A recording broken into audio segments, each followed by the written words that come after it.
Bagaimana proses terjadinya petir? Kamu sering merasa ngeri atau takut nggak kalau lihat petir? Biasanya petir muncul saat hujan. Sebelum kita mendengar suara gemuruh di langit, kita sekilas melihat cahaya kilat menyambar permukaan bumi. Cahaya kilat yang disertai suara maha besar terkadang membuat kita merinding. Bagaimana proses terjadinya petir itu? Mari kita kulik bersama. Petir sering terjadi pada saat musim hujan. Walau kamu belum mengerti bagaimana proses terjadinya petir, pasti kamu pernah melihat sambaran petir kan? Pada saat musim hujan, keadaan udara mengandung kadar air yang lebih tinggi, yang dapat membuat daya isolasinya turun sehingga arus atau muatan listrik lebih mudah untuk mengalir. Petir terjadi ketika elektron di bawah awan tertarik oleh proton di daratan. Masih ingat gak kamu perbedaan antara elektron dan proton? Elektron adalah partikel subatom yang bermuatan negatif, sedangkan proton adalah partikel subatom yang bermuatan positif. Nah, muatan listrik yang terakumulasi harus dalam jumlah yang cukup besar untuk mengisolasi udara.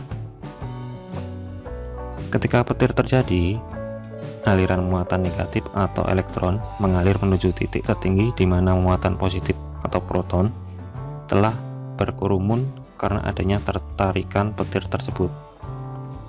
Koneksi antara elektron dan proton terjadi dengan begitu cepat sehingga menyebabkan sambaran petir.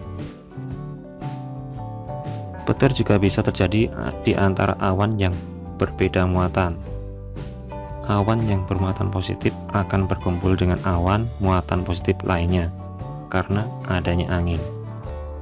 Muatan positif di awan bisa berada di bagian atas atau bagian bawah awan.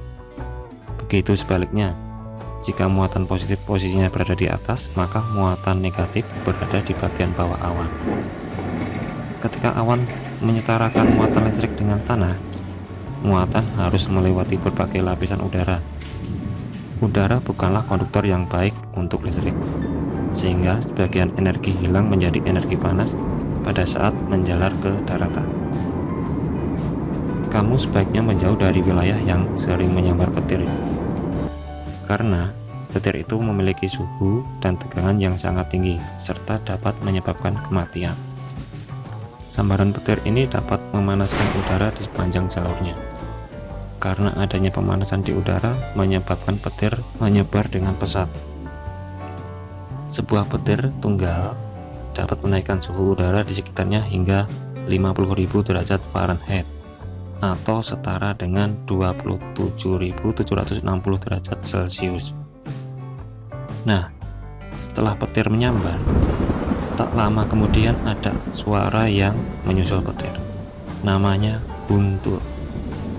Suara gemuruh dari guntur tercipta ketika petir melewati udara, menyebabkan udara menjadi panas dan dingin sehingga menghasilkan gelombang tekanan yang begitu besar. Semakin besar tekanan yang diberikan, maka semakin besar juga suara guntur yang kita dengar. Jadi, kamu perlu mengetahui bahwa petir dan guntur adalah dua hal yang berbeda. Lalu, kalau petir dan guntur itu fenomena yang berbeda, mana yang lebih dahulu muncul? Cahaya terlebih dahulu atau suara terlebih dahulu? Seperti yang sudah dijelaskan sebelumnya, petir menyebabkan guntur. Jadi yang muncul terlebih dahulu adalah petir. Kenapa? Jawabannya adalah karena adanya perbedaan kecepatan cahaya dan suara. Kecepatan cahaya diperkirakan sebesar 190.000 mil per detik, sedangkan kecepatan suara sebesar 1000 kaki per detik. Maka dari itu, setelah proses terjadinya petir, baru deh kita menutup kuping dengan tangan karena suara guntur yang besar. Walaupun secara teori ada kemungkinan kecil kita mendengar guntur terlebih dahulu sebelum petir terjadi. Jadi, kesimpulan yang dapat diambil, proses terjadinya petir adalah petir terjadi karena adanya perbedaan potensial yang tinggi pada awan. Awan yang memiliki kelebihan elektron pada lapisan bawah permukaan awan akan dibuang ke daratan untuk menyeimbangkan muatannya.